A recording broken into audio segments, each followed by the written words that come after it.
உங்களை நீங்க அலங்கரிச்சுக்கிட்டே இருக்கணுங்கய்யா, இது உண்மை.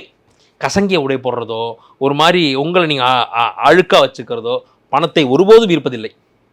அவர் எப்பவுமே தன்னையும் அழகுபடுத்திக்கிட்டு, தான் பயன்படுத்தக்கூடிய பொருளையும் அழகுபடுத்திக்கிட்டு, கொஞ்சம் வாசனை திறமைகள் அடிச்சுக்கிட்டு, அந்த கார்ல வாசனை திறமைகள் அடிச்சுக்கிட்டு, ஏன்னா இவர் கஷ்டப்படுற குடும்பம், இவரே கஷ்டப்படுற பையன், கடும் உழைப்பாளி, இதே சென்னையில வெயில் மழை பாழாம வண்டி ஓட்டி அதுல சம்பாரிச்ச பணத்தை தான் கொஞ்சம் வைத்து வீட்டுக்கு செலவு பண்ணிக்கிட்டு, தங்கச்சியை படிக்க வச்சுக்கிட்டு, அப்பாவுக்கு மருத்துவ செலவு பண்ணிக்கிட்டு, அம்மாவுக்கு மருத்துவ செலவு பண்ணிக்கிட்டு, தன் அண்ணன் குடும்பத்துக்கும் உதவிகள் செஞ்சுக்கிட்டு, இத்தனை பொறுப்புகளை சமாளிச்சுக்கிட்டு அந்த யாசகத்தையும் பண்ணாம பாருங்க. அவன் நினைச்சா நானே கஷ்டப்படுறேன்டா, எனக்கே யாரை ஹெல்ப் பண்ற மைண்ட் செட்ல இருக்கேன் அப்படின்னு நினைக்கலையே சார்.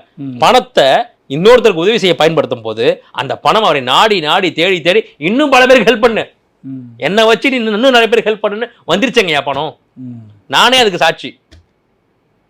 அப்ப எப்போ நீங்க சம்பாதிக்கிற பணத்தை மற்றவங்களுக்கு கொடுக்க நினைக்கிறீங்களோ அப்போது பணம் உங்களை தேடி வரும்.